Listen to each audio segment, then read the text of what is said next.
Ladies and gentlemen, welcome back to the Landy Lodge. We've got another crazy good episode for you all today. There's certainly plenty to talk about in the gaming world, especially if you are a fan of Square Enix like we are on this channel. Big news. Want to get this out of the way so we can get right into the episode. I see you early birds in there. We're going to shout you out real quick. The Landy Lodge 7-year anniversary is coming up. And we're going to do a big all-day stream next Saturday, which is the 15th. We're going to do an all-day stream to celebrate the 7-year anniversary of the Landy Lodge. I plan on doing a lot of different things, playing a lot of different games. Most notably, we're going to play Kingdom Hearts 2 on critical mode for the anniversary. Feel like that's a good way to celebrate, among other things. And if there are things you guys want to see that we've done in the past, you know how to let me know, be it this comment section, our Discord, Twitter, X, whatever you want to call it. But anyway, big Square Enix episode today. So in the spirit of that, we've got some shout outs over on YouTube. We've got SB Wielder, Ill-Fitting Trousers, 7 Hearts, Dark Dragon, Zebulon, Rock Spaceship, Phoenix Splash, and Will I Am, and Adonai dropping in right there at the very end. Those are the early birds. Love you guys. Really appreciate you showing up, getting this party started first and foremost. So again, like I said, lots to talk about today, guys. Big updates from Square Enix, both about what their future outlook is, their plans for releases, and then unfortunately, there is some bad news with today where there were more layoffs in the video game industry, notably with Square Enix themselves. We will certainly discuss that on the later end of the podcast. First and foremost, do want to focus more so on the positives. Again, we're going to lead with our best foot forward, focus on the positive good news today, and then on the back end, we'll discuss some of the more downsides of some of the news we got today. But again, just to remind you all, 7-year anniversary next week. I'm actually thinking on the Friday before, I might do a 12-hour stream of the podcast's greatest hits, because I think that could be a cool thing to sort of celebrate 7 years, drum up the hype a little bit, so that we could all have a good time on the Saturday. Okay. I think my last announcement now is that we are now streaming on 4 platforms. We've gone from 3 to 4. We were YouTube and Twitch, then we incorporated Twitter, and now we've incorporated Kick. I've gotten a couple emails from some longtime sickos who recommended getting set up on Kick because they like the fact that if they give me $5, I'm going to keep most of that $5 compared to, say, Twitch, where if they give me $5, by the time Twitch and Uncle Sam have had their way with it, I've got $1 left. But anyway, enough of that. We're here to talk Square Enix. We're not here to talk about my BS. So let's get this party started. Ladies and gentlemen, we're going to lead with a little bit of speculation. We're going to lead with a little bit of a tabloid story to get started. But it's in a day full of Square Enix news, it would be hard not to discuss this. So we got to talk about the fact that Haley Joel Osment, the voice of our beloved Sora, is back in the vocal studio today. He is back in the studio, posted this morning, man's at work. Happy to see he seems to be doing better than from the last time he was in the news. So I'm very happy to see that, he's back at it, doing what he loves, doing what he does best. Here's the thing, and you could see this for yourself. I even made a post about this that I might pull up later. If you check Haley Joel Osment's IMDb page, he has 3 upcoming projects, and only one of those upcoming projects requires voice work in a studio. And that upcoming project would be Kingdom Hearts 4. Now again, just because a project hasn't been announced doesn't mean that you can't be doing work for it. Or Haley Joel Osment might be doing work for a project that, again, is either unannounced or where his presence is unannounced. He may even be re-recording something that's already been recorded. You get my point. Point being, though, right? Because we have to observe this from all angles, and you guys know me. I'm the first guy to be skeptical about this stuff. I'm the first guy to be skeptical about Kingdom Hearts 4 news and hype and rumors and leaks and all of that. But the fact of the matter is, Haley Joel Osment was in the studio this morning, and from what we know from public knowledge, of all the projects Haley Joel Osment is working on, only one requires voice work, and it's Kingdom Hearts 4. Do with that what you will. Take it with a grain of salt. It is certainly not a fact. It is merely speculation. But again, It's the only thing we're aware of that requires voice work that he's known to be working on. So again, take that for what you will. I mean, for all you know, it may not even be Kingdom Hearts 4 that he's recording for. Maybe there's a Kingdom Hearts 3 final mix and there's a couple new cutscenes. You know what I mean? There's so many directions that this could go. Sora could be appearing in Fortnite for all you know, and maybe, like, I don't know. The point being is I don't want anyone to take this to the bank. I don't want anyone to take what I'm saying here too literally. But what I am saying is if you want to get excited on speculation, there is something here that may be indicating that Kingdom Hearts 4 is well underway. But all right, let's move on to our next story, fun as that may be. Also, I see we do have a couple of you watching over on Kick. I appreciate that. How are we doing over there? Let's move on to our next story here. By the way, all the stories we're covering, I see you there, Noct Flugel. Recording for a trailer could be a possibility. Exactly. There's just so many possibilities. Again, it could be an unannounced project that none of us know about. But before we move on to the next story, a lot of what we're covering came to me as a luxury of following a lot of very informative profiles on Twitter. All of those profiles are linked in the description to give all those creators their due. I recommend everybody that I'm going to pull up today. They are excellent for keeping tabs on video game news, particularly the Square Enix and RPG stuff we like at this channel.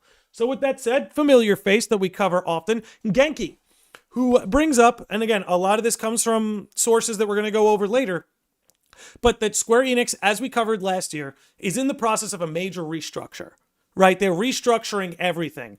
And, you know, a lot of people like to bring up comments Nomura made during an appearance, like a concert, where he indicated like something big had happened or something big was changing. And then we would later learn that Square Enix was completely restructuring itself.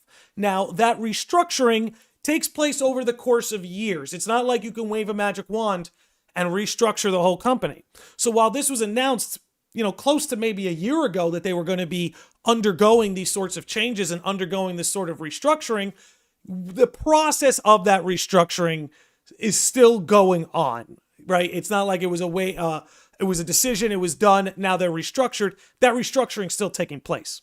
Now, part of that restructuring is, as Genki lays out here, shifting from quantity to quality. So less games, but more heavy hitters. Release of multiple new titles and multi-platform titles. Again, we're starting to see this already with Square Enix's angle. You know, they tried to make exclusivity work. They worked with Sony, you know, with Final Fantasy 16 and the like. And at the end of the day, it really, you know, I can't speak on whether or not it was beneficial for Sony. I'm sure in some ways it was. I mean, at the end of the day, when FF7 Remake Integrate dropped, the PS5 was the only way to play that. I'm sure that benefited Sony in a lot of ways.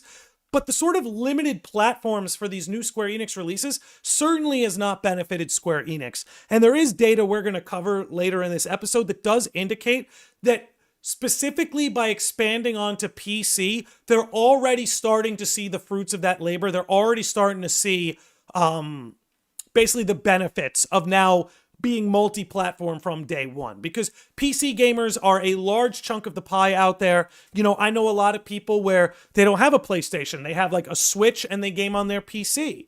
You know, so a lot of these sort of console available titles, a lot of the gaming world is sitting by waiting for it to come to PC. You saw with Stellar Blade, right? Stellar Blade launched on PlayStation, had a very successful launch, but within the first weekend it was on Steam, it sold 1 million copies. That goes to show that, like, there is a latent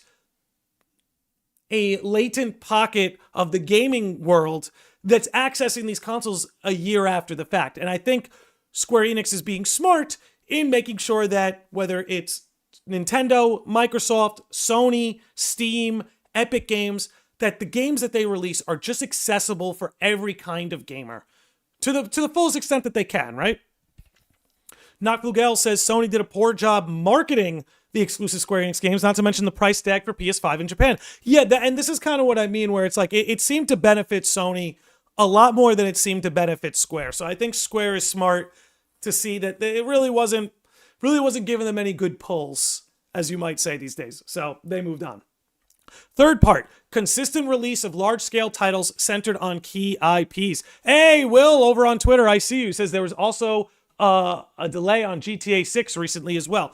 Delays are the norm these days with AAA gaming, and unfortunately, it's become a norm we've all become way too comfortable with. But a delayed game is eventually good. A rush game is forever bad at the end of the day.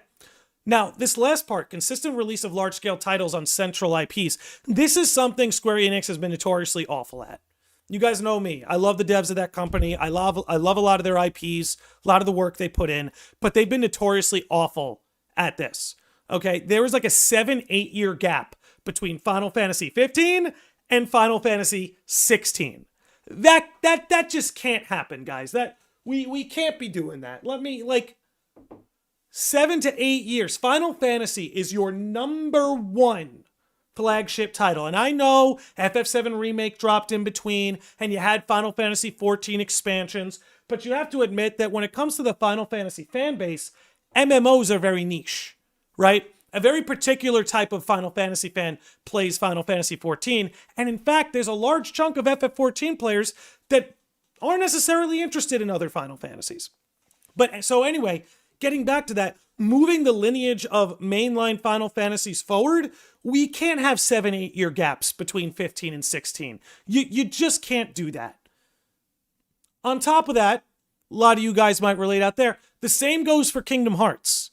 We can't be having these 4, 5, 6 year gaps in between Kingdom Hearts games. I mean, these are some of their biggest flagship sellers. They need to be able, look, it's not going to be like the old days where, like, look here, let's pull this up, okay? It's not going to be like the old days, right? With the PS1 era of Final Fantasy where you got FF7 one year, FF8 the next, FF9 the next, like it was like back to back, year and a half, 2 years at most span in between main releases. You know, the nature of production in gaming isn't going to really allow for that to happen anymore if we're all just being honest with ourselves. However, I do think Square Enix can dial that back. Golden era, absolutely knocked. Absolutely the golden era of Final Fantasy. But I do believe Square Enix can roll that back, that maybe there's only 3 or 4 years in between mainline Final Fantasy games, that there's only 3 or 4 years in between mainline Kingdom Hearts games. Where's the next Nier game? To be like Joker from Persona 5. They're just appearing in every game imaginable. But where's the sequel to Automata? You know, where's that game that can make Replicant, Automata, and the third game some kind of Nier trilogy? Again, these are Dragon Quest 2. The gap, you got to think about that, right? The gap between 15 and 16 was like 7-8 years. The gap between Kingdom Hearts 3 and 4 is going on 6 years. The gap between 11 and 12 is going on 5-6 plus years. The gap between Nier and the next Nier game is going on, what, 7, 8? We're almost spanning decades between Final Fantasy, Kingdom Hearts, Dragon Quest, and Nier games. That is, for Square Enix, that is not going to work. Look, if 1 or 2 of those have these long gaps and the other 2 pump out consistently, maybe that can work. Maybe that can survive. But Nier, I kind of forgot about it, and I'm a fan of the series. Yeah, I have to remind myself. I'll be playing Stellar Blade, I'll see the 2B and the Nier outfits and be like, oh yeah, when is the next game coming out? But anyway, that's getting out of my tangent there. I'm so mad about Missing Link still. I am too. Another conversation for another day. But I think like Missing Link and that Scala might be a world in Kingdom Hearts 4. Just a thought. Just a thought. So anyway, going back to the topic at hand here, Square Enix needs to change that. We can't have half a decade plus in between all of their biggest sellers. Something has to change. So the restructuring that's taking place is designed so that maybe, like I said, those half-decade plus wait times maybe now are 3 or 4 years in between games. And maybe instead of pursuing being the next big AAA splash, you dial it back in the spirit of Expedition 33 and you make a AA game experience as opposed to AAA, but that has that impact. You know what I mean? Little swig.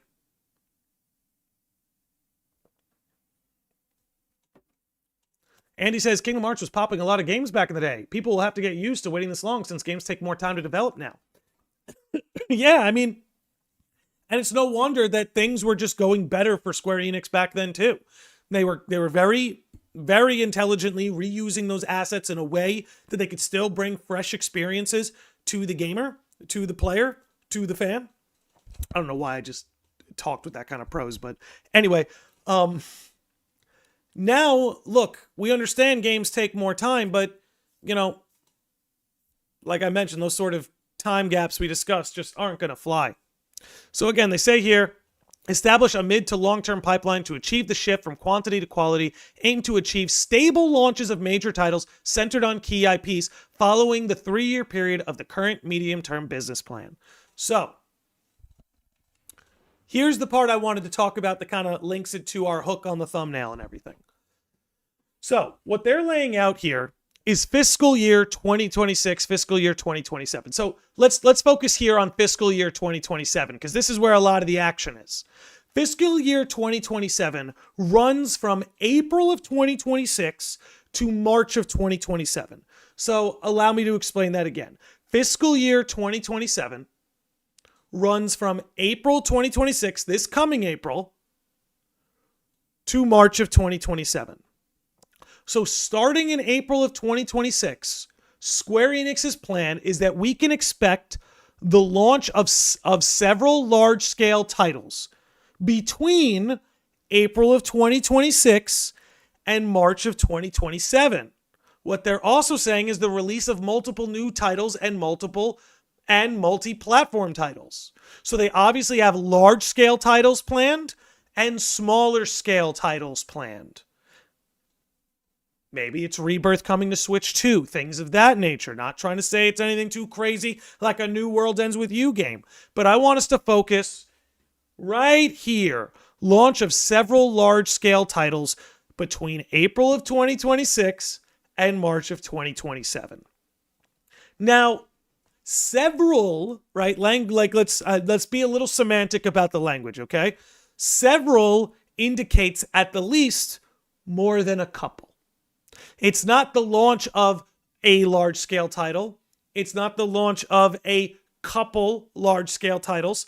It's the launch of several large-scale titles. That to me means 3. I think 2 might be what we get, but 3 is what they're aiming for. 4 releases like that in a fiscal year that are large might be a bit much. But 2 or 3, that's about what they're sort of aiming for here, is that, again, in that fiscal year, April 26 to March 27, we can expect to see 2 or 3 large-scale titles release. Now, again, what does Square Enix consider to be large-scale? The 4 series that come to mind are Final Fantasy, Kingdom Hearts, Nier, and Dragon Quest. Now, I can tell you for sure what one of these games is, or what they're hoping one of these games is. I'll tell you, one of these games is FF7 Part 3. No question. One of these games is FF7 Part 3. But I think that comes around March 27, because the 2027 will be the 30-year anniversary. So I think you can expect on that later end of fiscal year 27 to see Final Fantasy VII Part 3. That's personally my prediction. Do remakes count if they are not FF7? Do remakes count if they are not FF7? Do you mean like this part right here? You're like, yeah, they count. I would think they count. Okay. Now, let's talk about the elephant in the room here, particularly with our YouTube channel here. Perfect. So, hear me out. What are the odds one of these games could be Kingdom Hearts? That's the elephant in the room, right? If we know that one of these severals is destined to be FF7 Part 3, what are the odds that one of these several large-scale titles could be Kingdom Hearts 4? I want to keep my expectations in check because there's the optimist in me who believes there's like a 50-50 chance. But there's also the part of me that I don't know why I can't see Kingdom Hearts 4 coming out until after FF7 is done. I could be wrong about that. That's not based on any concrete data. That's literally just a feeling that I have. I don't know how you guys feel about that.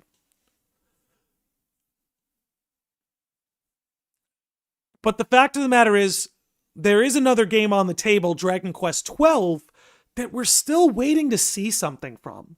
We've had a logo reveal for Dragon Quest XII, but we haven't seen anything. The good news, if you're a Kingdom Hearts fan, I suppose, is that there's more on the table for Kingdom Hearts than there is for an FF17, a Nier Part 3, or a Dragon Quest XII. So allow me to create the bullish case for Kingdom Hearts. That because Kingdom Hearts has a trailer, has shown off their main logo, the director gives updates, we've gotten to see screenshots. Kingdom Hearts 4 has more on the table than many other anticipated Square Enix titles coming up, including FF7 Part 3, mind you. But there's something about FF7 Part 3, the way they're talking about it in interviews, the way it's being marketed, that it feels close, right? It feels close. They've already said that there's a playable version. In fact, I'm going to double down on this because they say there's already a playable version of FF7 Part 3. So I'm actually going to double down and say, absolutely, that's what one of these games is. That's absolutely what one of these games is FF7 Part 3. But when you think about large scale, like we were talking about, and you compare Kingdom Hearts to the other two lingering series, that being Nier and Dragon Quest, we have every reason to believe that Kingdom Hearts should be further in development than those games. But for all we know, a pin might drop, and the next thing you know, bam, Dragon Quest 12 will be ready in 9 months. The marketing kicks off in like the middle of the spring or something, or in sometime in the winter. I want to touch on Nox Flugel here, who says, rumor has it that the FF9 remake had development issues and they canceled it. I don't know where those rumors come from, so I don't want to substantiate them. Until we can find exactly where that rumor comes from, I don't want to substantiate it in any way. That said, it's also very possible, I'm glad you actually brought FF9 remake up, it's very possible that Final Fantasy IX is one of the games in question here. Because it would be, I would have every reason to believe that an FF9 remake is closer than Final Fantasy 17. I could be wrong. I think Final Fantasy 17 is in development as we speak. I truly believe that.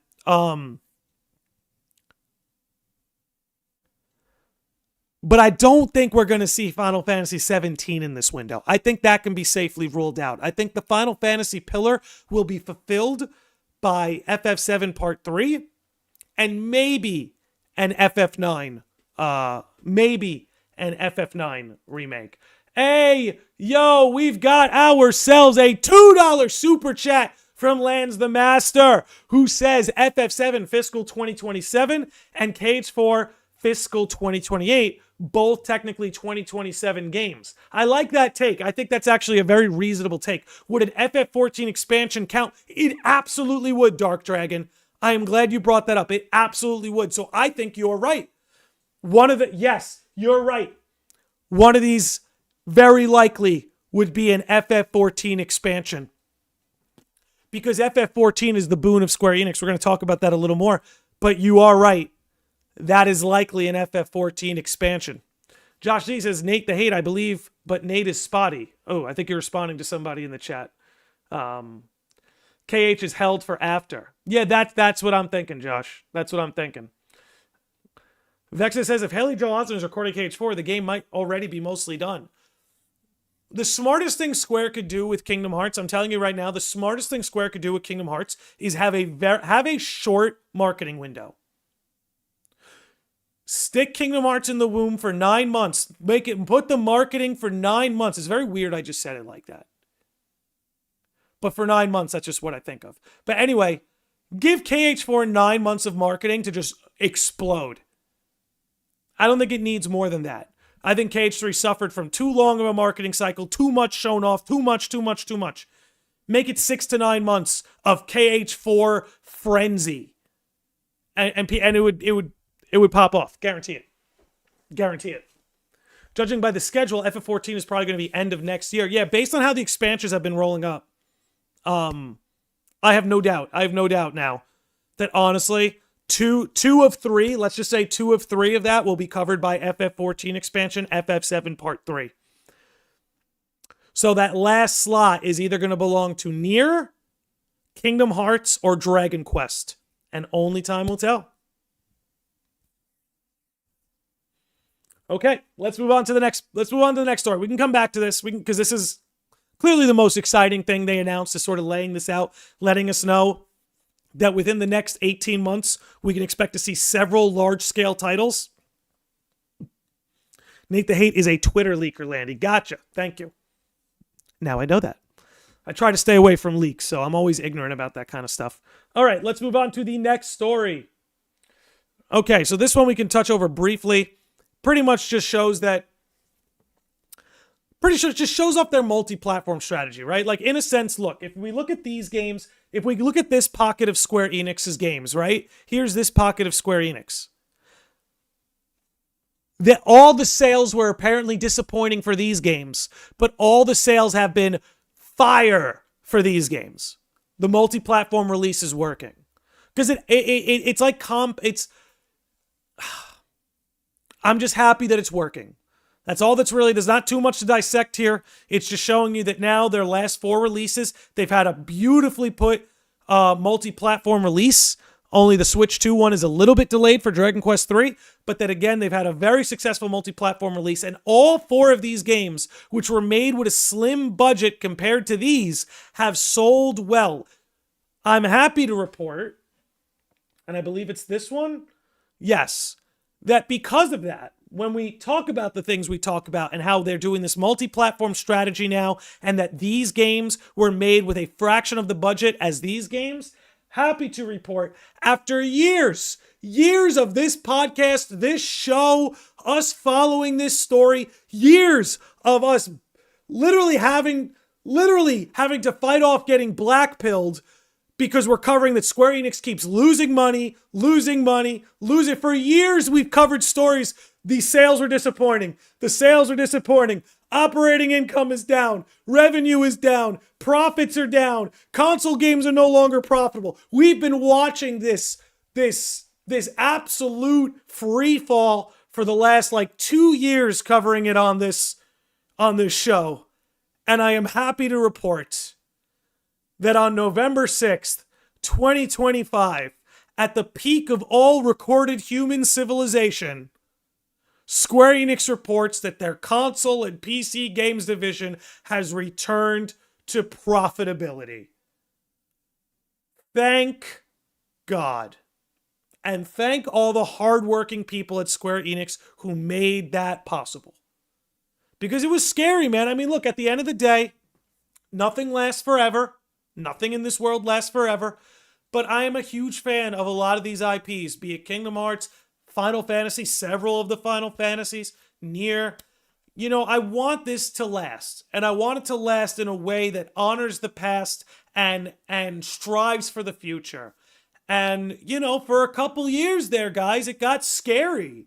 You know, Nomura's talking about how he's eligible for retirement in 10 years. Square Enix is talking about how the games are no longer profitable. Missing Link gets canceled, right? We're just in this free fall.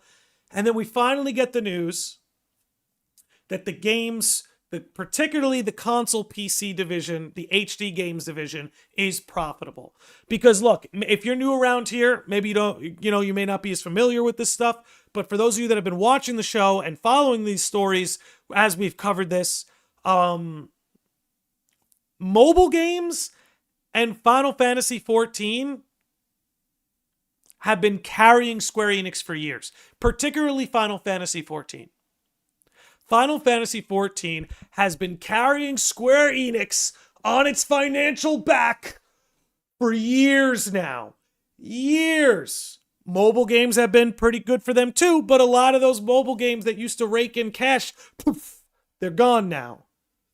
And Final Fantasy XIV, while it's still my beloved, the player base is down pretty significantly. It's still one of, if not the most popular MMO in the world. I'm not sure how it measures up to others, but it's below its Endwalker peak, but it's above Shadowbringers. In terms of player count, it's above Shadowbringers, but below Endwalker. And again, with sort of, one of the reasons Endwalker got that huge boom was because of, 2020, 2021, those lockdowns and stuff like that, people being inside, all of that. That boosted things like online MMOs, right? But now that the world's gone back to normal, I don't think FF14 ever hits that Endwalker peak again. I just don't. I don't think they ever hit that Endwalker peak again. And I think the people at Square Enix knows this. And again, I think FF14 is poised to go on for another 5+ years, and it's going to be very profitable, make no mistake, but the sun is setting. The sun is setting on FF14. And like Lance the Master said in the chat, saved the company. I really believe that. We'll never know that for sure. But based on again, we've been following this story for years, following their numbers for years.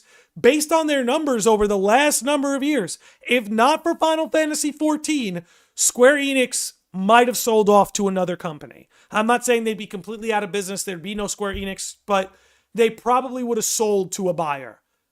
If not for Final Fantasy XIV. That's how much of a financial boon it has been for Square Enix.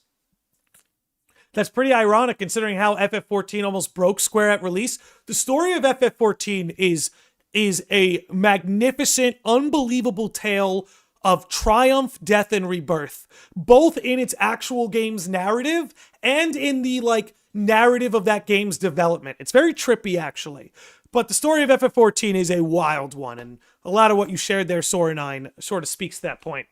I felt like Endwalker was the biggest release in gaming in fall 21. Aura was crazy.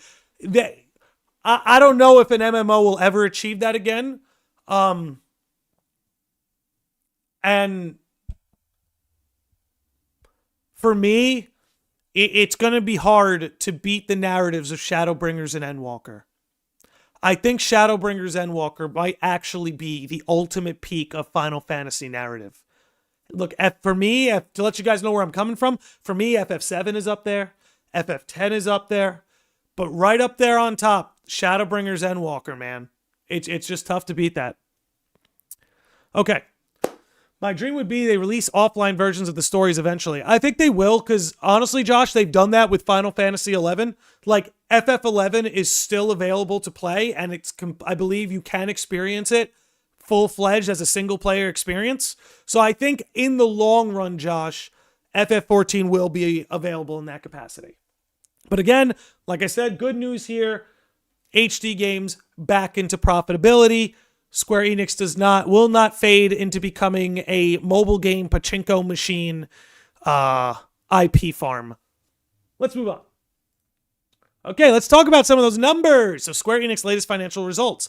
The net sales overall are down 15%, but the operating income is up almost 30%, which is crazy.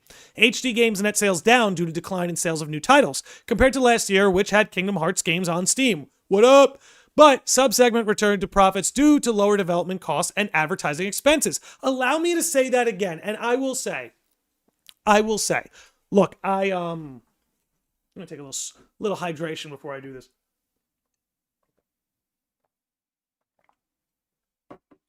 Okay. That to me is very so perfectly summarizes what Square Enix needed to change in order to succeed in the new landscape. This part right here, especially. But subsegment returned to profits due to lower development costs and advertising expenses. So again, we've covered this for years. Square Enix dialing back on those AAA budgets has to happen. Those kind of budgets are not sustainable, and Square Enix does not have the audience to warrant those kinds of budgets. Final Fantasy is still one of the biggest IPs in gaming, but the pie is much bigger, and there's much more competition than there was 10 years ago, 20 years ago, 30 years ago.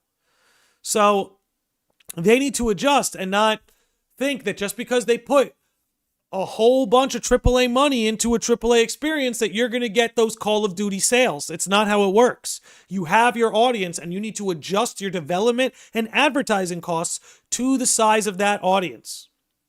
And I think they've done a great job. And look, this is just my opinion. I'm not one to really like wield my credentials on YouTube, guys. I don't necessarily like doing that, but I did get my degree in business. I have run like my own independent freelance business on weekends and stuff like that. I had an event planning business when I was younger. So I'm a little bit more business savvy than the average Joe. I don't want to give the impression I'm some kind of business mogul or business guru. I 100% absolutely am not, but I know a thing or two about a thing or two. And this was the right call for them to do, especially with the development costs, but also advertising expenses. I think so much advertising is a waste of money. That's just my opinion. Not just even with the video game industry, but with a lot of industries. So much of advertising is, in my opinion, wasted money. I mean, guys, how many commercials do you see a day for shit you wouldn't be interested in a million years? I see it all the time. And I'm like, they're supposedly spying on me all the time. Why? They're showing me things I would never... At times I see the target marketing work where it's like, oh, I brought that up last week. They're targeting me. That kind of stuff's one thing. But again, moving on, let's move to the next point. Anyway, MMO subsegment sales and profits down as the previous year. FF14 Dawn Trail, that was to be expected. I know Dawn Trail has its issues. It's probably the weakest expansion since Stormblood, but that's not what warranted the drop-off. I really think the drop-off in FF14 just mostly comes from us being past those peak pandemic levels of people living their lives online, which an MMO absolutely aims to get from its audience. Knuckles says, half the advertisements I see make me suspicious about the product. And that's what I mean. When you see what a lot of these companies spend on advertising to people, that advertising to bots... Advertising to bots. Okay? Especially, I'll touch on this in a minute, especially in the gaming world. We've seen it, right? You guys have seen the stories. Twitch is no longer counting. They've boxed out view botting and like lurkers. So people who have like 10 tabs open of a streamer, they're not being counted as a viewer, or 10 tabs open of different streamers, they're not being counted as a viewer. And then people who are view botting, the view bots no longer count as a viewer. And we've seen a lot of these big streamers, suddenly their audience is cut in half. Now, let me ask you, if you were an advertiser paying to advertise on Twitch for the last 5 years at the rates Twitch charges, only to find out half the audience watching the ads you paid were bots, and the other half, it was just a tab open in somebody's browser. Now, again, I'm not saying these changes are a good thing. I know there's a lot of streamers, even some that I know, that have been hurt by a lot of these rule changes. I do think lurkers should count in your view counts. But again, think about if you were an advertiser on Twitch and now you're finding out half that shit is bots. Half that shit is bots, or people that just have it open in a tab and the window itself is not open. And this is kind of what I mean, where I'm like, so much money is wasted on advertising, just in my opinion, which isn't worth much. And I think Square Enix rolling that back, because when I think about it, I've not seen a Square Enix ad for anything in the last year. And let me tell you something, they're smart not to do it. Because I'm gonna buy Tactics. You don't have to advertise Final Fantasy Tactics to me. I'm gonna get it. Point being, moving on. Games for smart devices, PC browser subsegment down on weakness in existing titles. Well, we knew about that ultimately, that they were dialing a lot of that back, that the mobile games were essentially dying, or just people were losing interest. Games and YouTube ads, for example. Game sounds interesting, but in the back of my mind, I'm like, oh, this is going to be a freemium game, as many of them end up being. I'm glad that Disney have now pulled out of making Doctor Who. I knew it wouldn't work as a world in Kingdom Hearts anyway. Yeah. Listen, look, the Doctor Who IP is just another example of when an IP is removed from its creators, its original creators, or that first bastion of creators, it just deteriorates over time. I wish that wasn't the case, but it is the case. What do you think of the new Dissidia game? Why did it have to be a mobile game? That's my answer. I would have gone insane if it was a console Dissidia game. I would have gone nuts. Okay, Publication net sales down 3%. Amusement net sales down 4%. Merchandising up 30%. Slippery slope, Square Enix. Slippery slope. And all I'm saying is I've seen what happens to gaming IPs when the merchandise makes more money than the games. It's never a good thing. But I am happy to see that, at the very least, that's brought them some good profit, which is good. Okay. Moving on. So this one hits a little bit close to home. Packaged games only make up 13% of Square Enix's total game sales worldwide so far in the first half of fiscal year 2026. Digital games are far more popular in every region. Not surprising, but still try to buy as many physical Square Enix games as I can. Stealth, I'm right there with you. Right there with you, Stealth. But here's what I like to say, and I did tweet about this, but I'll just repeat it here. 13% is nothing to sniff at. If Square Enix lost 13% of their game sales tomorrow, they'd be in big trouble. So those of us who love our physical games, right? Those of us who love our physical copies, right? That still work to this day. Don't think that 13% doesn't mean you're valuable. 13% of a customer base is enough to make or break a company. Like I said, if Square Enix lost 13% of their customer base tomorrow, they'd be in big trouble. So don't think for 1 second that just because you're the smaller slice of the pie that you're not important. Don't let them trick you, gaslight you, or whatever it takes into not buying physical games. And again, if you buy digital games, that's fine. It's your decision as a consumer to do that. I'm mostly speaking to the people in my audience who love to collect games, love physical games. Don't let this... I know 13% doesn't seem like a big number, but it's definitely a big enough number to make an impact. Ooh, this is slipping. 1 second. Let's fix that. Okay. Give me 1 second, guys. My microphone seems to have slipped out of place, but nothing that I can't fix. My apologies. Okay. And with that, let's move on to the next. Okay, and this, I gotta say, I gotta say, I'll admit when I am wrong. I will always admit when I am wrong. I will be obnoxious when I am proven right. But I will also admit when I am proven wrong. I think, Trousers, if you're still in here, I think you were the one who actually asked me, what do you think of this collaboration, Magic the Gathering and Final Fantasy? And I remember thinking, I don't think much of it. I don't think it's going to move the needle. I thought of it as a nothing burger. Even as someone who has played Magic the Gathering in the past, not tipping my nose up in it in the slightest. It's not about that. But for them to say Square Enix merchandising profits doubled due to that collaboration, that's huge. I will admit that I was wrong. This was a genius move. It turned out to be a genius move on their part. So in the spirit of being proven wrong, I'm going to gift 10 memberships to the channel because I was wrong. Or maybe 5 memberships. Oh no, let's do 10. So, in the spirit of being wrong, I give 10 memberships to the channel. Okay? That's me paying the price. Oh my goodness. Cards went wild. Magic nerds and FF nerds, good on you. I think the best part of the Magic the Gathering collaboration was all the cool artwork. All the cool artwork was the best part, in my opinion. Trousers is like, I'm right. The only time I was right. Damn, I should have gifted you the membership then. But, unfortunately, YouTube doesn't let you pick and choose. Okay. I know hardcore Magic fans don't like how it's just major crossovers. Yeah, I feel like a lot of the things, I understand where they're coming from. Okay. Let's keep it rolling. Next story here. More good news. I'm keeping it on the good news, guys, because bad news is coming. But I'm keeping it on the good news. That Nomura Sephiroth card, though. You know what we should do? We should do a stream where we look at all the artwork.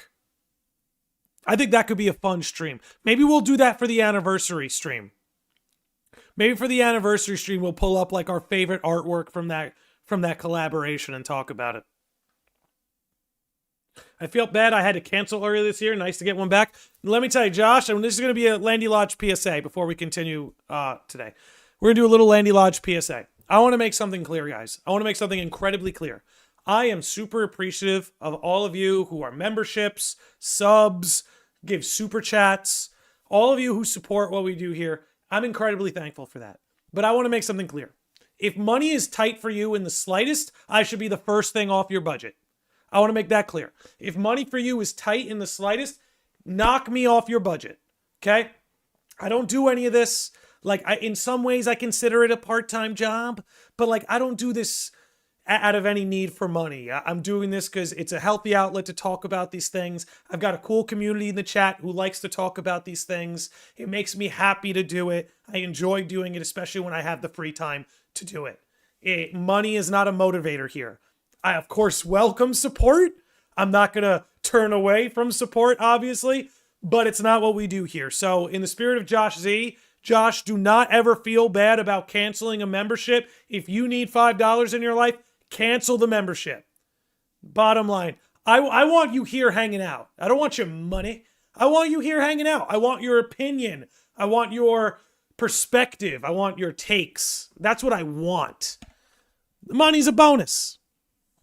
It's all a bonus. Okay, moving on.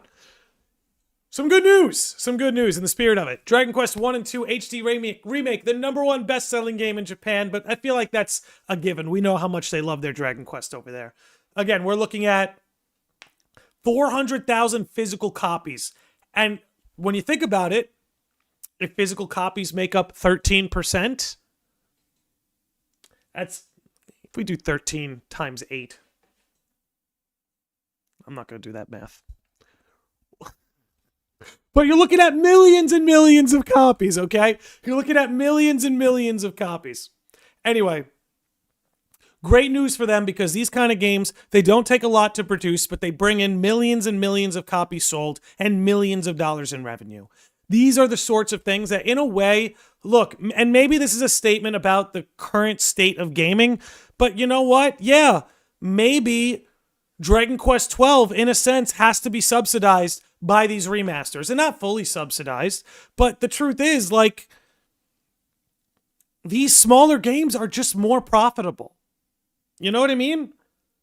These sort of remasters or AA HD 2D remakes are a more profitable venture than the big AAA game. So if each series has a AA wing to make smaller scale games that could generate profit for the big game, I don't think that's the worst model in the world. Switch 2 haters are so mad about the latest numbers. Listen, man, I understand and I agree with a lot of Switch 2 criticism, but it's not a system that deserves any sort of hate. You know? I understand some criticisms, but Nintendo might have perfected the home console. Okay, moving on. Okay, this is coming from Luminary. It says Square Enix announced they are closing overseas development studios to consolidate development in Japan, along with implementing a new globally integrated marketing strategy. As a result of restructuring, they're recording a loss of 1.1 billion yen this fiscal year, which again, yen is a much more fractionated currency than the US dollar, so 1.1 billion sounds like a lot more than it actually is. But the way it works in business, guy. What's up, Crazy Comics? How you doing, man? Hope you're still rocking out, brother. But guys, the way it works in business is if you want a long-term gain, you have to take a short-term loss. I'm telling you guys, that's how business works. That's how money works. You take a short-term loss to have a long-term gain. That's business, that's money, that's compound interest. Short-term loss, long-term gain. This will pay dividends. But now, there's something behind the story we absolutely need to discuss. There's something behind the story let me think here. How do I put this? How do I put this mildly? That's been trending at Square Enix for quite a while now. For quite a little while now, this has been trending at Square Enix. If you recall, they closed and sold off their Western studios a year or two ago. About a year or two ago, by the way, what's up, AJK Leader? I missed you there, man. I see you now, though. About a year or two ago, Square Enix closed down, sold off their Western studios. I believe Crystal Dynamics was the name of the studio, and they sold it off to like some Toronto studio. So this was a trend Square Enix, it wasn't going to just stop at them selling off the Western studio Crystal Dynamics. No, and let me lower my volume a little bit. I think I'm breaking the mic too much, but how do I put it?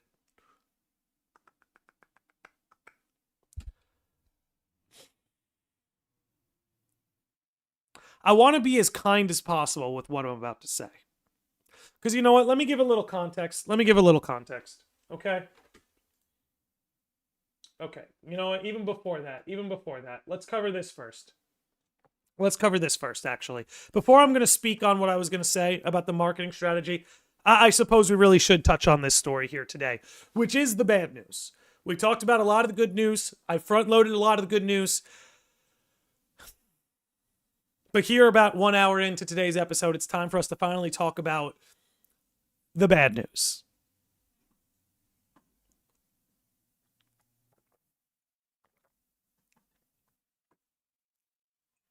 And ultimately, the bad news is that Square Enix announced a lot of layoffs today.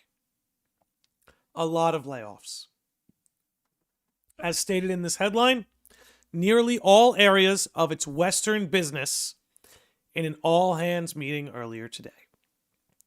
So when it comes to the Western wings of their business, primarily from what I've seen, things like marketing and quality assurance got cut and gutted today. Now, we talked about this story a couple years ago when the video game industry layoffs started snowballing.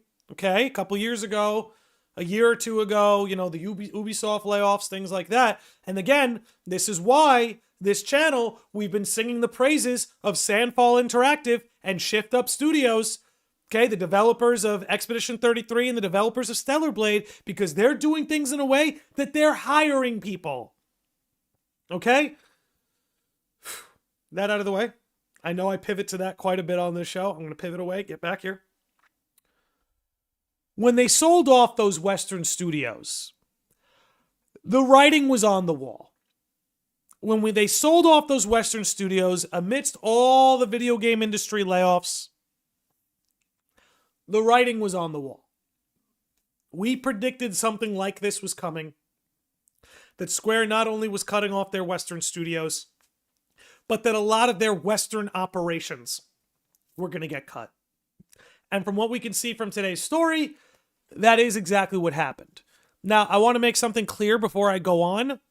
I want to make this very clear. Observing, so I say this all the time to those of you who watch the show, but I truly believe that by saying this, I save myself a lot of trouble. Okay? Observing that something is true is not the same as saying you agree with it. Okay? Observing something is true is not the same as saying I agree with this or that this is ideal.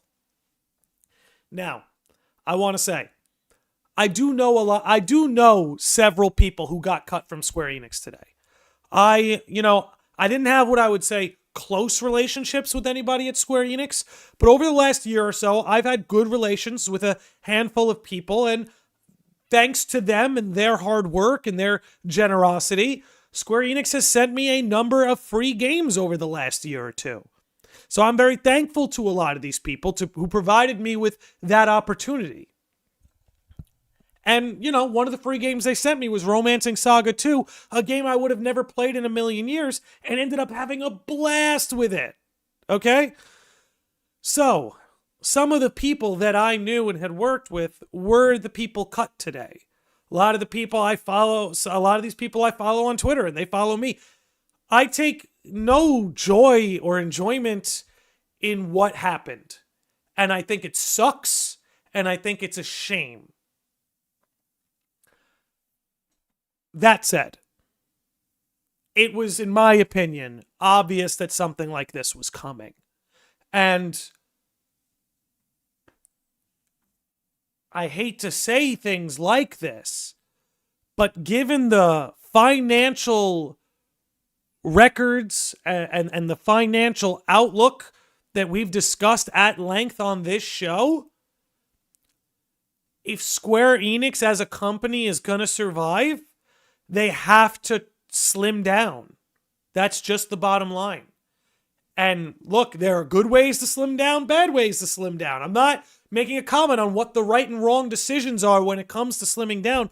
But if you've looked at their financial reports the last few years, it's been pretty doom and gloom. And their operating costs were only going up and up and up and up and up. But their profits were only going down and down and down and down and down. So again, when a business is becoming more expensive to run, but becoming less profitable, things have to change. It's why Square Enix is doing all of this restructuring and why, as an operation, they're slimming down. Now, again, I'm not saying, again, there are good ways to slim down, bad ways to slim down. Not making a comment on exactly what they did here. Only time will tell if that's the right call. But it makes perfect sense that Square Enix is slimming down their operations. And frankly, if I may speak relatively selfishly, I want as many Square Enix operations to run out of Japan as possible. I suppose that's my hot take of the day. Okay? Now, I don't want anyone losing their job. I take no joy in anyone losing their job. But I want Square Enix to be primarily run out of Japan and as much operations coming out of Japan as possible. And the reason I feel that way is pretty loaded. But primarily, I would say it's because when Square was in their golden age, that's how they were run as a company.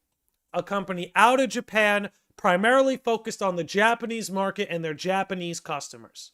I think philosophically, that is something Square Enix should return to. Ladies and gentlemen, we've got a $5 super chat from Josh Z, baby, who says, is there a chance that they remember what happened to Sega with the war between North America and Japan? And we're like, no, not us. Is there a chance that they remember what happened to Sega with the... Yes! Oh, Josh, that's a bit of a genius comment, dude.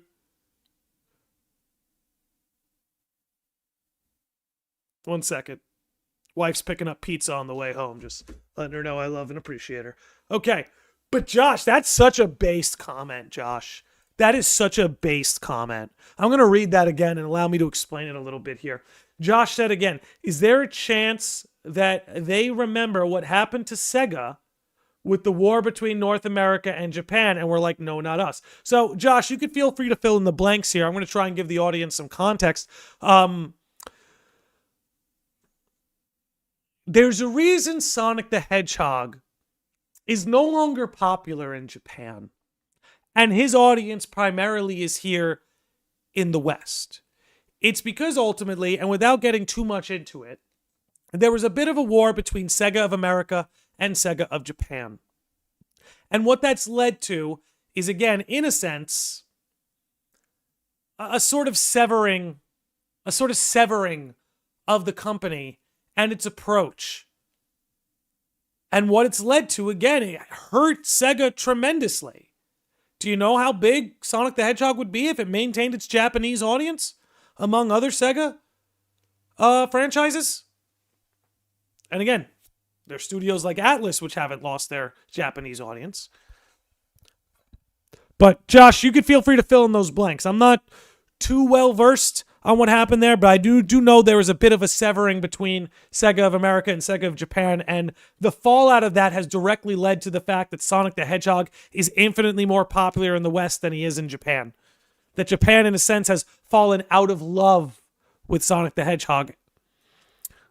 Carmilla's here. Says, I'm assuming this layoff is why FF7 Part 2 is going to be useful in AI QA. We are definitely going to talk about that very soon. We're going to be talking about QA, and I think I can offer a little bit of insight there. Folsey says, I don't know, man, just randomly indicative of the economy at large right now anyway. Yeah, I mean, that's the other point. That's definitely playing a role too, Folsey.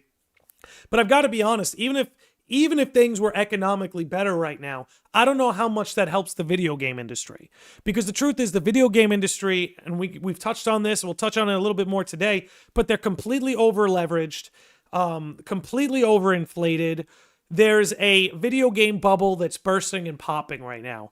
And I've got to be honest, I actually think there's a content creator bubble popping right now as we speak. I want to save that for the very end of the episode because that's mostly speculation.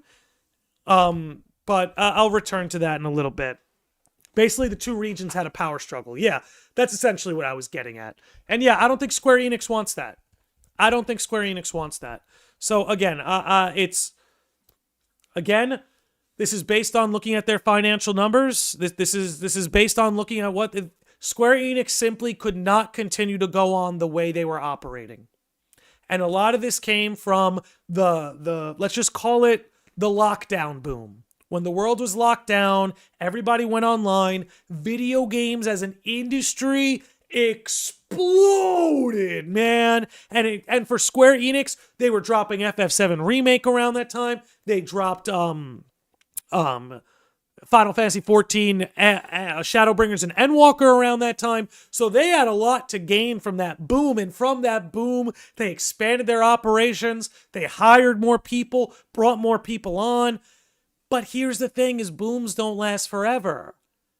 And then that boom shrunk back down to where we are now. And the truth is, video games as an entertainment platform don't hold as big of a pie as they did 4 years ago. Okay? When sports were closed down and were boring to watch because they had cardboard people in the stands, more people were tuning into video games. When you couldn't go to the movie theater, right? More people were playing video games. It started to absorb such a large portion of the pie. And we talked about this on Morning Quest. We've talked about this on Landy Lodge episodes. So many video game companies adjusted their operations as if those expansions were going to continue. And not as if we eventually were going to go back to normal, where entertainment is more divided among these mediums like movies and sports and concerts and things like that. Music, whatever it may be. But anyway, point being, with things ever changing and the way Square Enix was operating, they needed to slim their operations. And look, like I said, might there be people at the top of Square Enix who aren't providing very much, who could afford to be let go, that could save a lot of smaller jobs? Sure, but it's not for me to say. I'm not in that boardroom. What is for me to say is their financials were so troubling the last few years, they had no choice but to slim down their operation. And to slim down their operation, to focus on Japan and focus as much of the development within Japan as possible, I think is a incredibly smart move, because let's just be honest, one of the reasons we love these games are because their identity is rooted in Japan's culture, right? The sort of Japanese way of storytelling, the Japanese narrative tropes, the Japanese art styles. This is part of what's pulled us all in, right? In the case of Kingdom Hearts is like the closest thing to a playable shonen the video game industry has. This is their strength. Their identity is rooted in this. So to focus their operations in that way, to me, I think is a smart move. Unfortunately, it's led to the loss of a lot of good people who worked there. Honestly, it's hard, man. It's hard to talk about these things, because I try to have as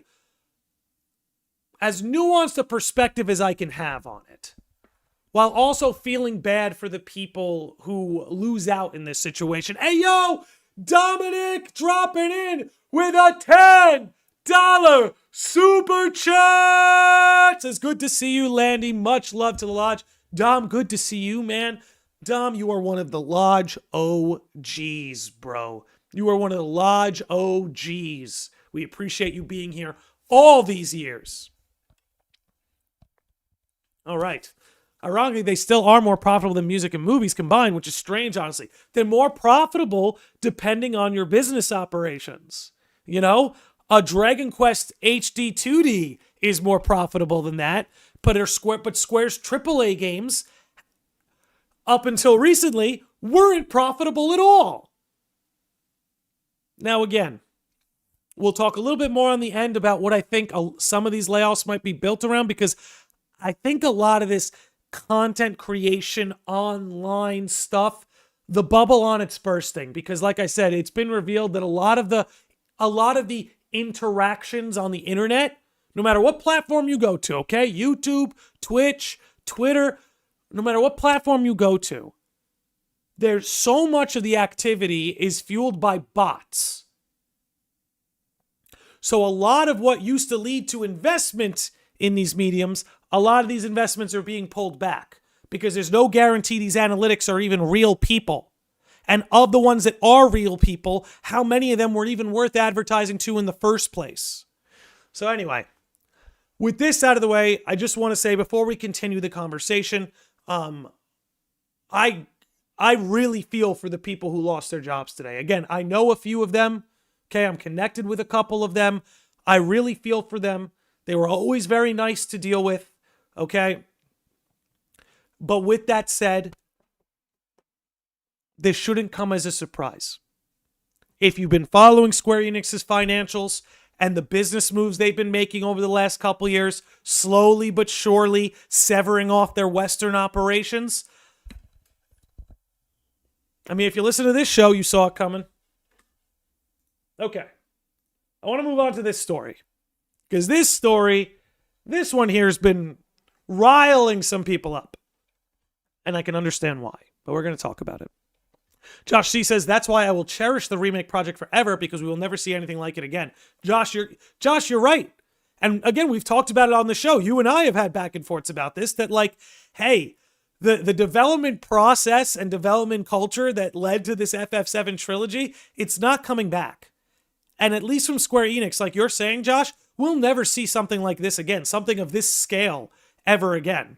So it's why, like you, I cherish and am very thankful for the remake trilogy. Okay. Little swig. Okay. We need to talk about this.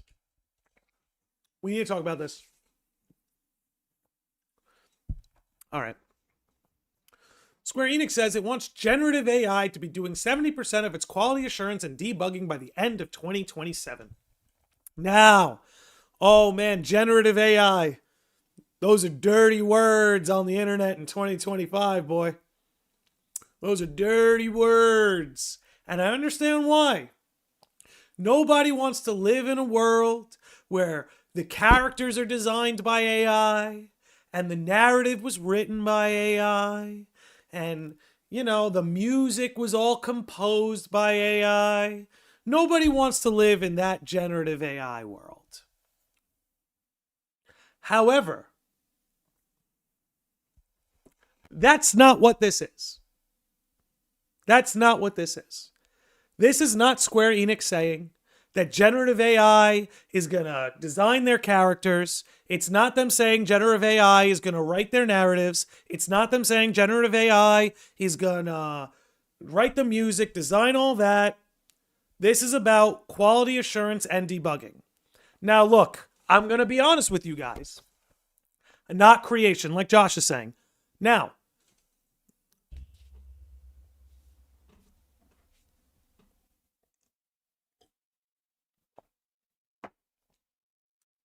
little something about me, guys. In my day-to-day life, I wear a few hats at my job. But I work in web development, web design, app development, app design. I write code. You know, I do a lot of marketing stuff for my job too. Like I kind of wear two hats. I'm like a marketing and an IT guy at my job. Sort of like a fusion. But I write code for websites. Mostly things like maintenance. Like I design websites and develop them too. And do things. I do a lot of app maintenance. I don't design apps, but I do a lot of maintenance coding on apps. But for websites, I spent years, a decade now, writing code that designs websites, develops websites. I need water. So I know a thing or two about coding. In fact, I've been coding since I was young. I knew ActionScript way back in the day. It's a dead language now, but I knew ActionScript back in the day. And, I take on some freelance work. I do some Python coding. I know JavaScript. So again, I know about coding. And I'm going to tell you guys something from the coding world. AI is incredibly useful for writing code. For writing code, reviewing code, and yes, debugging code. I know AI is a slippery slope. And like I said, I don't want generative AI creating the characters, writing the narrative, anything like that. But as somebody who works with code, AI has been immensely helpful for people like me. Now, to be fair, it's taken away opportunities from people like me because it's made some skills and some tasks a very low bar of entry where people like me aren't as needed as they used to be.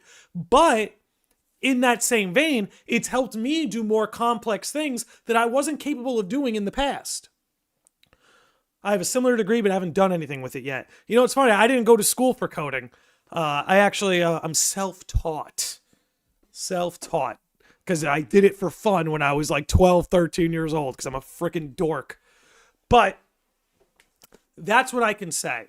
When it actually comes to code, so like for instance, right? Let me try to put this in layman's terms.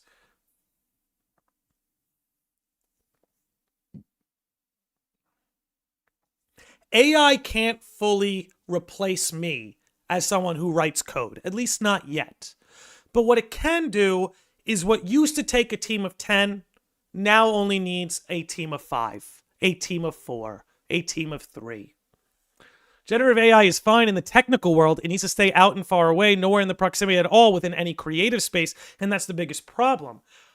Yes, I wouldn't be that binary about it. I think AI tools can be helpful for creativity. You know what I mean? In the way Photoshop tools can be helpful. So I don't want to box out AI completely from the creative space, but it's not something that can create anything new. It's not something that can innovate an art style. It's not something that can, again, create something novel.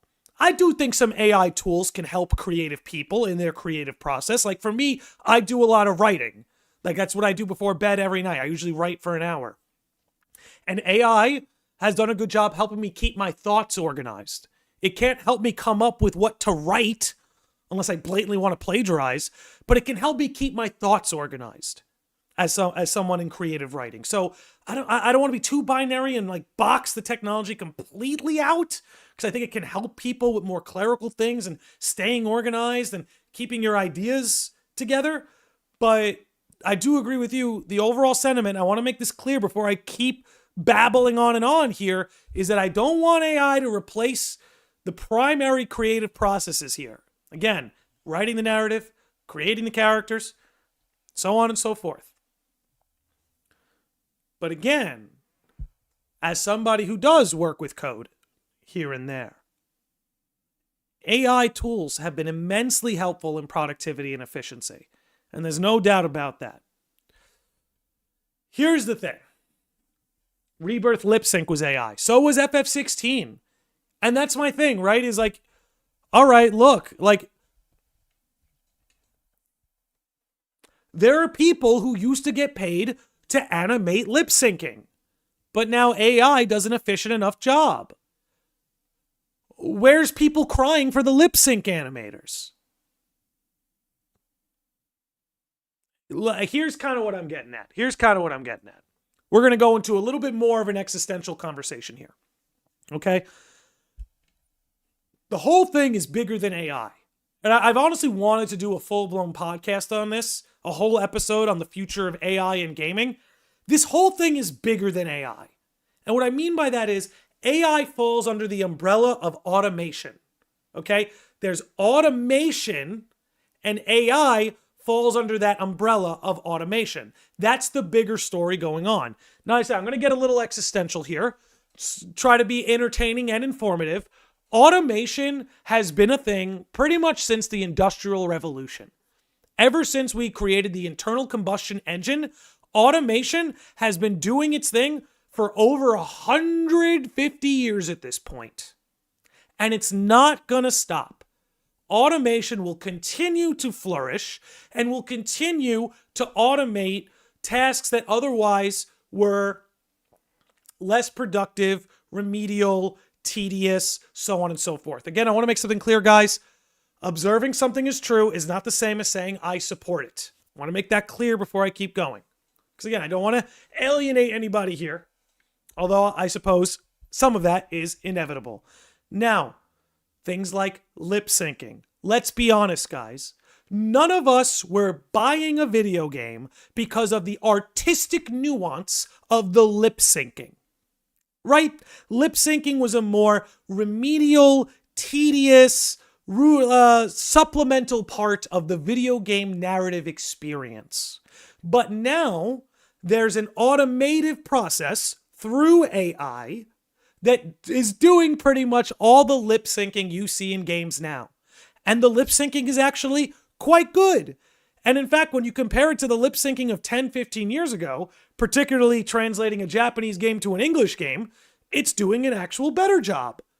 Now again, this isn't replacing Tetsuya Nomura, who designed the character that's getting a lip sync, but the lip sync in general has been streamlined so that the animators can focus on something that requires more of their attention, right? It's not a net negative. The pie isn't fixed, I suppose is what I'm saying, in the sense that it's like, okay, now that the lip syncing no longer needs to be animated, that time, money, and resources can go towards the combat cutscenes, Can go towards animating the moveset and stuff like that. So automation is not something you're going to stop. Video games have been using automation pretty much the entire time. And all these companies, you'll notice they're all telling you, oh, we're not going to use generative AI in the creative process. But I guarantee you, 100%, the entire industry is going to do or is already doing what Square Enix is doing here. That quality assurance and debugging can be handled by a smaller team using AI tools. And again, guys, this is just my experience as somebody who's worked with code. Things that used to take a team of 10 to code, you now only need a team of 5. Now, that doesn't mean that, because it works both ways. I don't want to get too existential about the economics of it all. But just because a project now doesn't need 10 people, it only needs 5 people, well, that now means there's room for 2 projects, per se. They may not be within the same company, but those resources, that talent, that labor, doesn't just vanish, right? Something else will sprout up in its place. So I don't want to paint automation as like this villain when, to be honest, if you hate automation, you wouldn't be driving a car. Okay? Because it automated the horse and buggy. Again, not to get too existential here. But when it comes to automation AI, if it allows people who are handling things like quality assurance to operate on smaller teams, but pump out similar, if not better results, it's going to be hard to stop. It's going to be hard to build a case against that, because it's the way things have worked for almost 200 years at this point. That automation is leading to tools that ultimately require less labor for similar outcomes. If we reject automation in the technical process, that's just dumb. Yeah, again, look, rejecting it in the creative process, I think, is smart. But like you're saying, rejecting automation and AI in the technical process would just be dumb. It really wouldn't be smart. Okay, I guarantee you guys, all the apps you're using today are using AI and automation. Every website you're going to is using AI and automation. And honestly, the video games that are coming out today, I guarantee you are using a good chunk of that as well. Again, not in the creative process. Nobody wants characters generated from a copy and paste machine computer. But when it comes to the technical process, the clerical process, these sorts of adjustments are going to happen with time. I mean, guys, computers themselves automated work that used to be handwritten. Was it a bad thing? I don't think so. No, I just want to make myself clear again because I feel like I need to. I don't want generative AI taking any creative work, right? Outside of some small things like maybe making a cloud in the sky or something, right? But you can't complain about the KH4 wait time and then the tools speeding it up. Ultimately speaking, these are the sorts of things that can make AAA gaming not only more affordable to create, but more accessible. Like at the end of the day, guys, like, and again, speaking outside of generative AI in terms of characters and narrative, AI can be something that's going to help indies more than anything. AI in the gaming industry will help indies above all else. I'm a big supporter of indies. I want indies to succeed. In fact, the last couple of years, indies have been absolutely crushing it. 2025, from Expedition 33 to Silksong, is the year of the indie. Tools like this that help the technical and the clerical processes, I think can be a good thing. That's just me. Somebody who's worked with AI tools and code and stuff, it can really, really help. That's all. I think I've seen some people run with this story. They think everyone who got fired is being replaced with AI. That's just not true.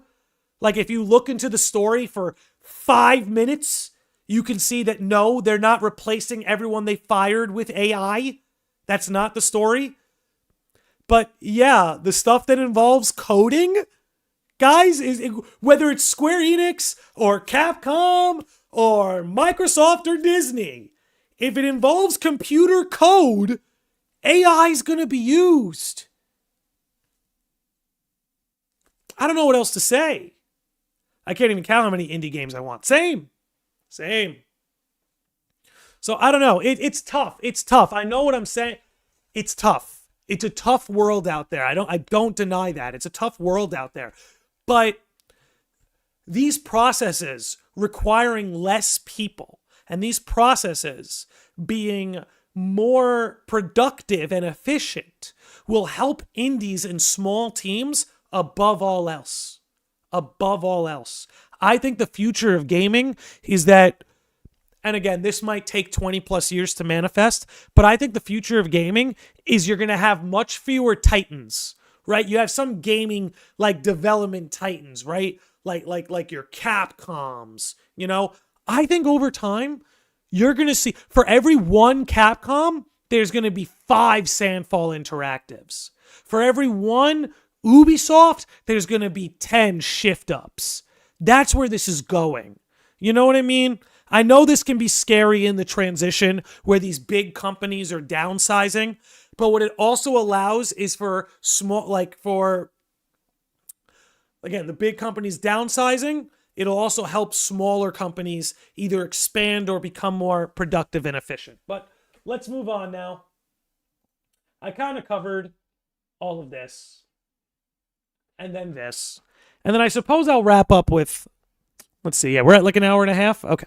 What time we got? 10 after? Okay. I don't know. I kind of want to just give my thoughts on this, on one last thing before we wrap up today. It's something I've been thinking about, honestly, for quite a while. And I'm not always sure what to make of it, so you guys let me know, I guess. But I feel as though when it comes to the gaming industry, the content creator bubble is bursting. Like, the party's over. And this is what I mean by that. Consider that no other entertainment medium has the sort of relationship with content creation that video games do, right? Don't get me wrong, there are book content creators and movie content creators and graphic novel content creators and sports content creators. They're content creators for all sorts of entertainment mediums. But video games have always had a very sort of unique relationship. Have you considered playing Final Fantasy 12? I have played Final Fantasy 12, as a matter of fact. But video games, getting back to it, video games have a very unique relationship with content creators in the sense that you really can go on the internet and live stream yourself. People can watch you play a video game in full. Now, I'm not saying things like this don't exist out there, but think about it like this. How many live streams are people reading a book as people tune in? How many live streams are people reading a comic book as people come in? How many live streams are people watching sports with the sports on screen, right? How many people are live streaming themselves watching new released movies, right? It just doesn't exist. Video games very uniquely have allowed content creators to expose and display the entire product to an audience. And there have been a lot of advantages to that, and there have been a lot of disadvantages to that. But point being, the video game industry, in my opinion, had the most unique relationship with content creators than any other entertainment medium. And I think for a while there, it bore a lot of fruit. Because I actually think streaming and content creation, it made people more excited about the hobby. It made the hobby more fun to be a part of, for the most part. Depends what circles you fall into. But I think we've reached a point now where, like I said earlier, the content creator bubble has burst. And I think what a lot of companies are starting to learn is that the consensus on the internet doesn't matter. I guess I have a few points about this. And again, maybe this is another topic I could do a full episode on one day. But it's like,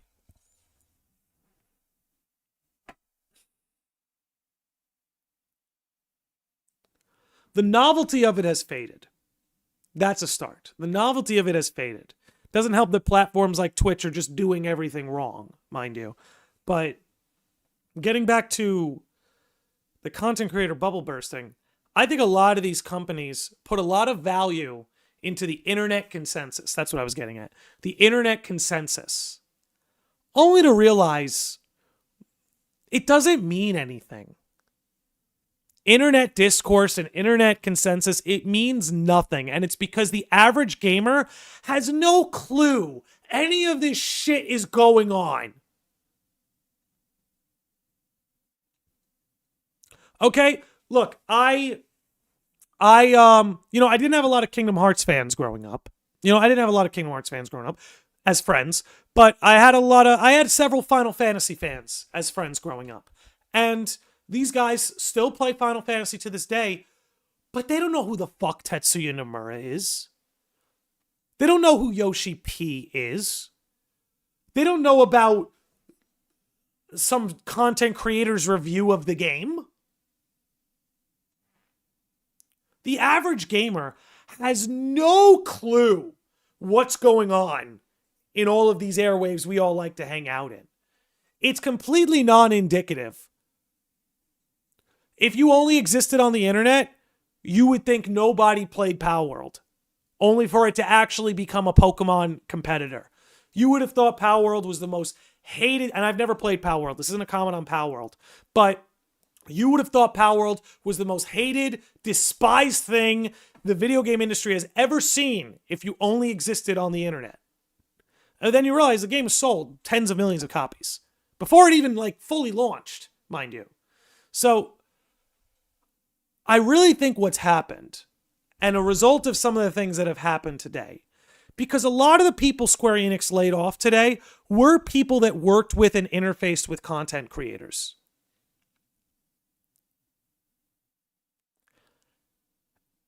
And I'm just going to tell you right now, for the most part, content creators aren't going to sell your game. They're not going to move the needle. They are just not. For instance, I really like Maximilian Dude. I really like Maximilian Dude. Shout out to him. When he's streaming FF7 to his tens of thousands of viewers, those tens of thousands of viewers were already gonna buy the game. Most of them, anyway.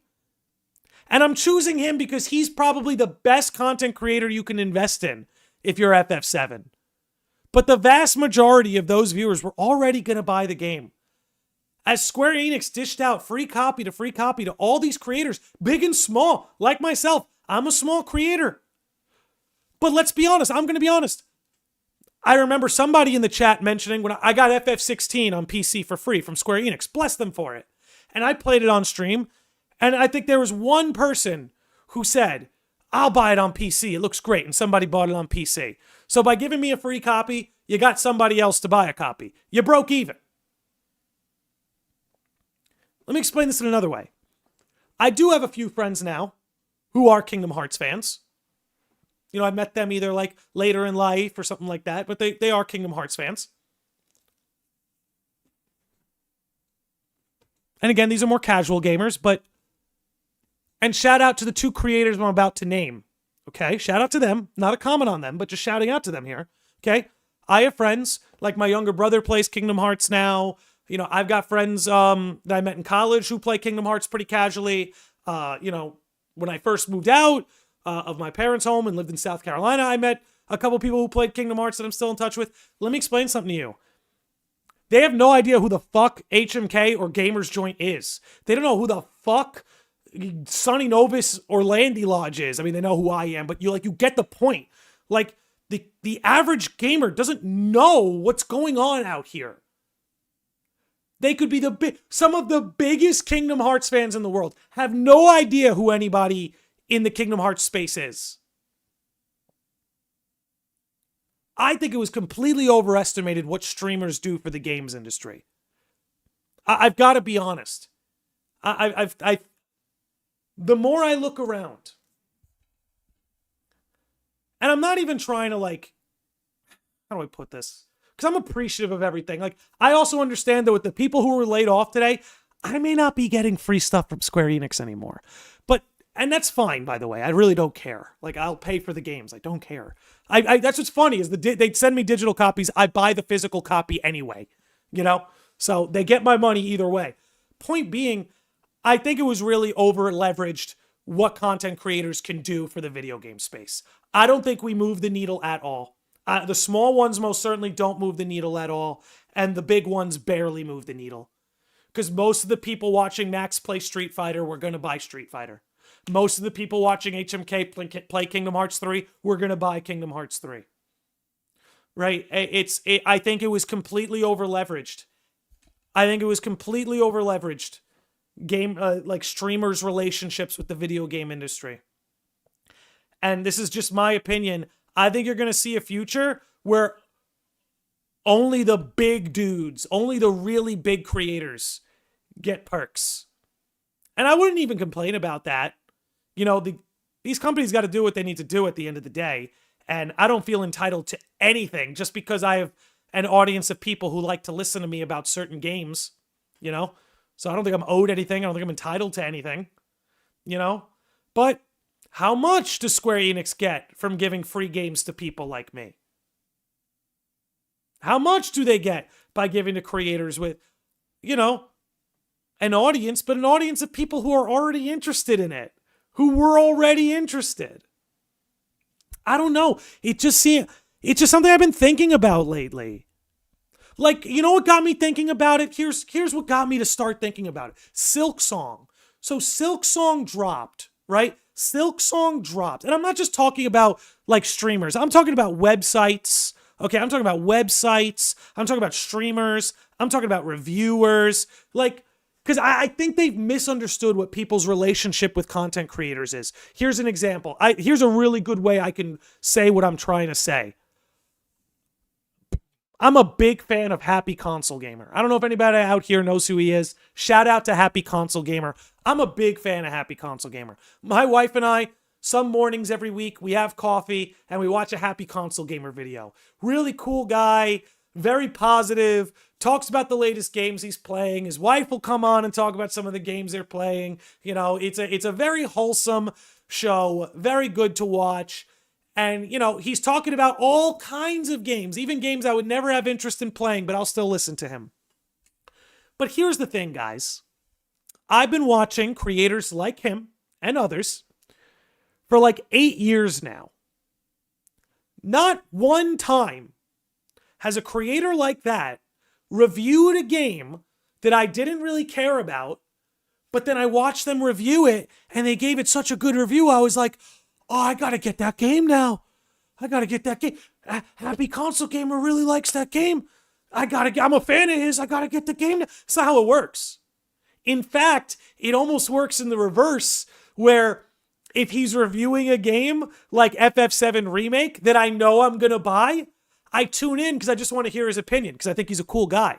I don't tune in to push me over the edge of buying the game or not. I don't tune into content creators or listen to reviews so I can decide whether or not this game is worth my time. I don't think any content creator is worth being an authority on something like that.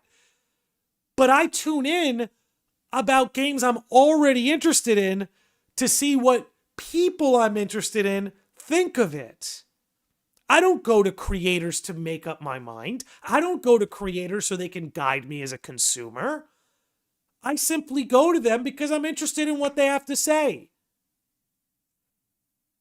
And if I'm interested in buying a game like FF7 Part 3 and a creator like Happy Console Gamer says, I don't like FF7 Part 3, it doesn't avert me from buying it. I just go, oh man, I guess we just have a difference of opinion.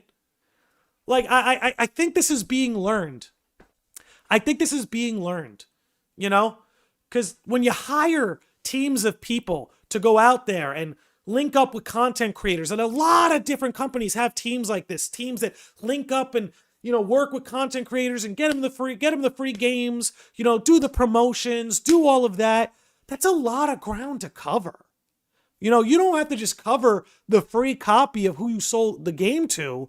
You got to cover the salary of who's organizing all of this. And if they have teams of people organizing this, then they have, like, you know what I'm saying? Like, I'm trying to think of it from the business standpoint, and I don't really see the advantage. Silksong, I was getting into this earlier. Silksong kind of shadow dropped. Silksong didn't send anybody a review copy. Silksong didn't send anybody a promo copy. Silksong didn't send anybody a free copy. And they were the talk of the town. They might win Game of the Year. You know what I mean? I think that was very telling when Silksong did that. I think that was very telling. I think all this send out review copy nonsense bullshit, it accomplishes nothing. I'm telling you, man, no one is deciding whether or not to buy the next Square Enix game based on what fucking IGN thinks. Based on what I think. Based on what a guy like HMK or Night Sky Prince thinks. People go to people like that because they think they're interesting and just want to hear what they have to say. They're not going to them so they can be guided on what game to purchase or not.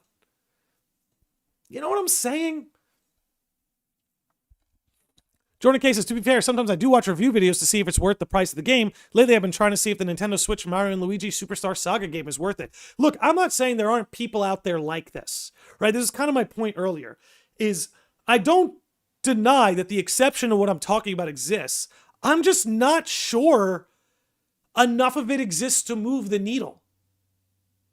You know? Because these companies, they spend a lot of money on marketing and advertising and promotion.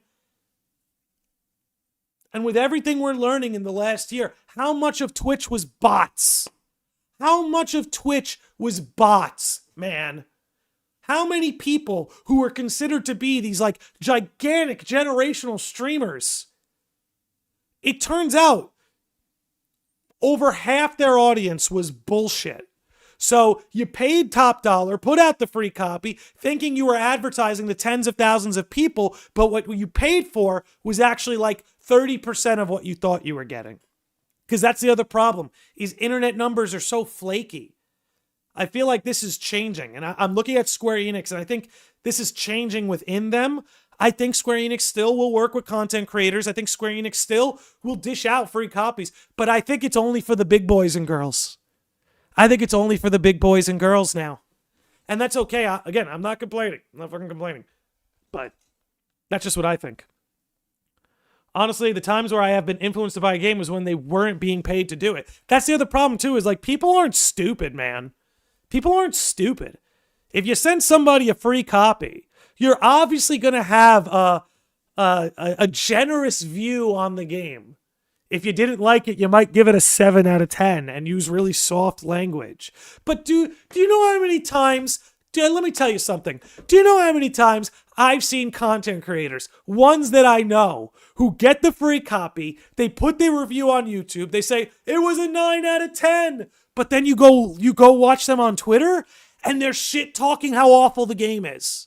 Or you tune into their Twitch live stream, and they're like, they're shit talking it, which is fine, you can have your opinion, but people aren't stupid that like these YouTube reviews, you're getting a very sanitized version of what that person thinks. Because like any other business transaction, you're not going to continue to give free copies to somebody shitting on your games. You're just not. So the only reviewers you even could trust are the ones not getting free copies. You see where I'm going? I think this whole content creator sort of, not the content creator world, but the perception of what content creators do for the video game industry, I think is completely collapsing in on itself.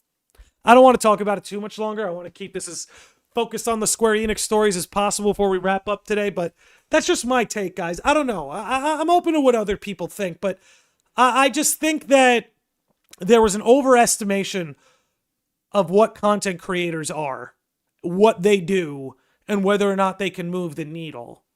And I think you're going to see a lot of companies like Square Enix not only adjust accordingly with content creators, but I think with marketing and advertising in general. I think you're going to see a lot of things change. And I think, for better or worse, we'll see how it plays out. But with that said, I'm going to wrap up today's episode there. Let's do some shout-outs before we wrap it up. Shout out to Dom with the $10 super chat, Josh with the $5 super chat, and Lance with the $2 super chat. Much love to all of you. Excuse me.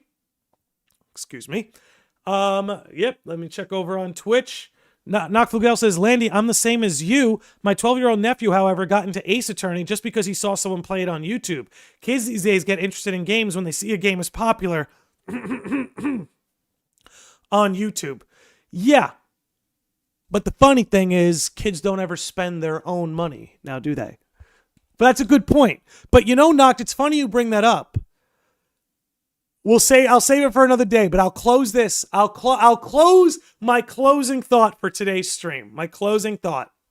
They recently did a study in Japan that the average Final Fantasy or Dragon Quest fan is 42 years old. Which means at the ripe age of 33, I found something that makes me feel young again.